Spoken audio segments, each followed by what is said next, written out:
Fala galera, tudo certo, gente? Hoje eu vim aqui para falar para vocês mais uma vez sobre posicionamento de PA, em especial das caixas altas.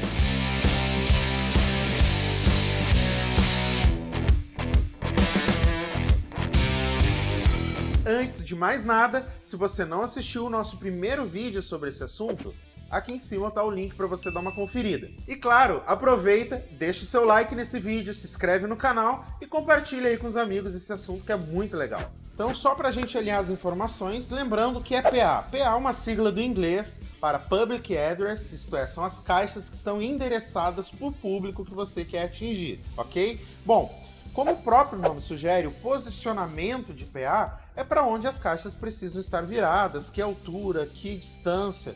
E qual é a importância disso? Bom, gente, o som é uma onda mecânica, deslocamento de ar. E as caixas têm propriedades acústicas que, se elas não estiverem no lugar certo, elas não cumprem a função adequada. Então, às vezes você vai num lugar, o som está embolado, ou você ouve melhor de um lado do que do outro, e você não sabe por quê. Várias vezes eu cheguei em alguns prédios, e quando eu bati o olho eu vi que uma caixa estava assim e a outra estava assim, apontando para o teto. A gente fez uma correção muito simples ali e o PA mudou drasticamente. Quer dizer, então tem coisas pontuais que podem resolver o seu som só com posicionamento. Eu preciso levar em conta algumas questões importantes na hora de posicionar o meu PA. Primeiro, as características do prédio.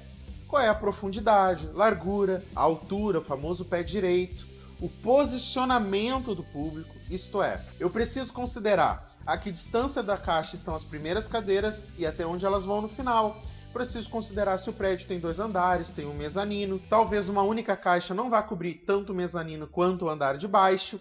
Então são várias características. Basicamente, toda caixa tem um projeto acústico que diz a sua cobertura horizontal e vertical. O que define a cobertura da caixa, normalmente, é uma peça chamada guia de onda, que fica lá acoplada ao drive de titânio. O formato e tamanho vai dizer se essa cobertura é maior ou menor, tanto na vertical quanto na horizontal, certo?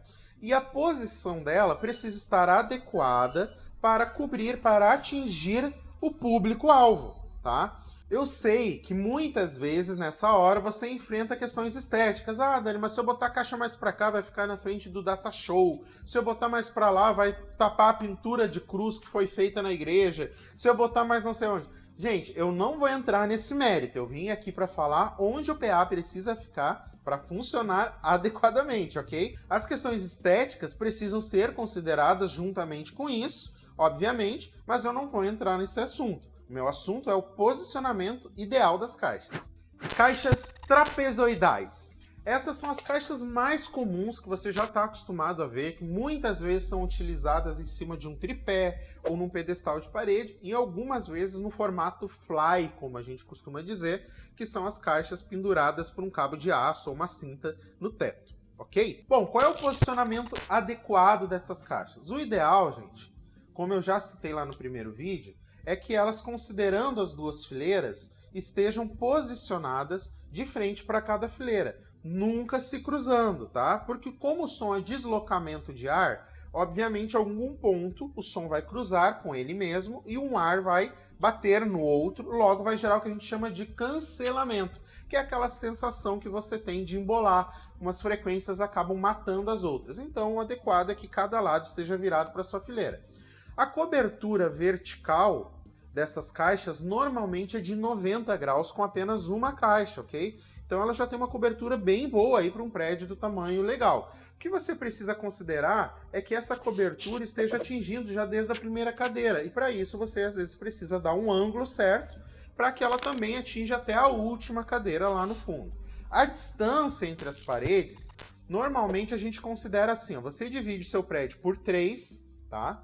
E deixa um espaço igual no centro, e aí você põe ali bem no centro das fileiras cada uma caixa, e ela vai cobrir legal. Se tiver com volume adequado, normalmente a sua cobertura horizontal, que por padrão dessas caixas é de 60 graus, não vai estar matando o som da outra. Só vai matar o som se você tiver que empurrar muito som, porque daí está muito cheio, e às vezes isso quer dizer que, na verdade, o sistema não é adequado para o seu prédio, ou você precisa de mais caixas, ou de um sistema line, ou outro tipo de sistema. Falando de caixas line, que são as queridinhas da galera, todo mundo curte um line, né, gente? É bonito, tem presença sonora, tem falantes de tamanho que dão resposta de frequências muito legais. Aí a gente tem outros poréns, porque a caixa line, ela normalmente tem uma cobertura lateral de 100 a 110 graus. Por exemplo, a caixa Versa Red da Attack, que é uma caixa muito comum no mercado nacional, tem uma cobertura lateral de 100 graus, tá? Enquanto, por exemplo, a O'Neill Ola 260, os projetos 2 de 6 da O'Neill, que é uma caixa que a gente também trabalha muito aqui, que tem um custo-benefício muito legal, já é de 110 graus na lateral. Na vertical, uma caixa line de 6 ou de 8 normalmente tem só 15 graus.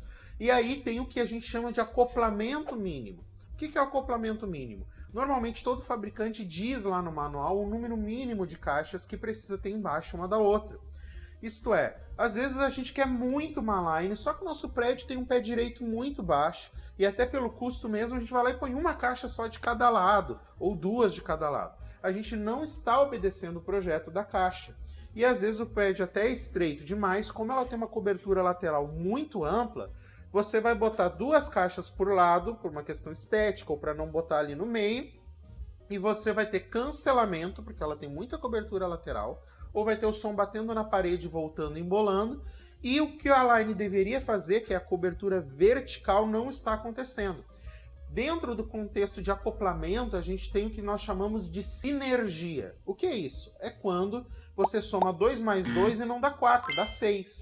Isso acontece muito no áudio, tá? Então, quando você pega duas caixas line que tem 15 graus de cobertura e você soma, elas dão aproximadamente 45 e não 30, que seria o óbvio. Mas ainda é só 45. Pensa bem, é a metade da caixa que eu falei antes. Então ela na profundidade não tem uma boa cobertura. Você vai ter vários sons durante a igreja. Um no início, um no meio, outro no final, porque tem pouca caixa. Então num projeto em que o prédio é pequeno e estreito, o ideal é você tocar com o seu PA mono, tá? E usar, por exemplo, 4 caixas centrais, que você vai ter uma boa cobertura vertical e não vai ter cancelamento. Claro, se no projeto ideal você conseguir botar 4 por lado, ou 6 por lado mesmo num prédio pequeno, perfeito, tá? Mas é super importante que você considere isso, posicionamento adequado na linearidade, para que você tenha o mesmo som desde a primeira cadeira até o final, e aí a line cumpre a função de line array, ok? Então, Dani, no meu prédio que tem o pé direito baixo, se eu não posso resolver com line, como eu faço para ter o mesmo som até o final do salão? Aí que entram as tão famosas caixas verticais, tem virado moda aí. A caixa vertical, ela é basicamente uma line, porque ela tem mais de um falante, só que, em vez de estar na horizontal, ela está na vertical e o guia de onda é invertido. Então ela tem uma cobertura lateral muito boa, alguns projetos excelentes, melhores do que line, mas também tem uma cobertura vertical boa, assim como tem numa caixa trapezoidal. Então, dando um exemplo, eu vou falar para vocês de uma caixa que nós trabalhamos muito bem em diversos projetos aqui na Cabeça Musical, que é a Soundbox. Poderiam ser outros exemplos de verticais, tem diversos modelos muito legais no mercado, mas eu vou falar desse em especial, que é um modelo que tem 140 graus de cobertura na horizontal e 90 na vertical, quando na versão 4 falantes, que é VL 4.6. Então, por exemplo, digamos que você está num lugar que você teria que botar 4 lines por lado por causa da profundidade, porque é comprido, mas ela é baixa. E aí você não tem nessa sala como botar as 4 lines, ou até pelo custo, a gente está falando de 8 caixas. Você compraria, nesse caso, 2 caixas, tá? Então botaria uma por lado, com 4 falantes, fazendo a função ali de linearidade da line, e com guia de onda que vai cumprir. Obviamente eu estou falando dessa caixa estar bem dimensionada em potência para o seu prédio, ok? Mas é uma caixa que fala muito bem e vários prédios atenderia muito bem. Bom, dito isso, gente, as verticais também podem ser usadas em delays, assim como a line. Então, se é um prédio muito grande, daqui um pouco você pode botar a sua caixa posicionada adequadamente em altura, ângulo, conforme no desenho que eu falei ali para vocês, tá? Cobrindo desde a primeira fileira até o final, né? Então tem que dar às vezes um ângulozinho quando ela está em fly.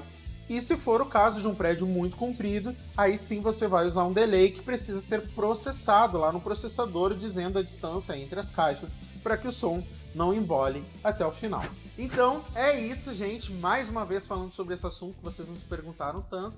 Vocês podem fazer como no outro vídeo. Caso tenha alguma dúvida, aproveite aqui o campo de comentários e pergunta pra gente, que a gente vai respondendo aí todas as dúvidas de vocês. Um grande abraço e até a próxima.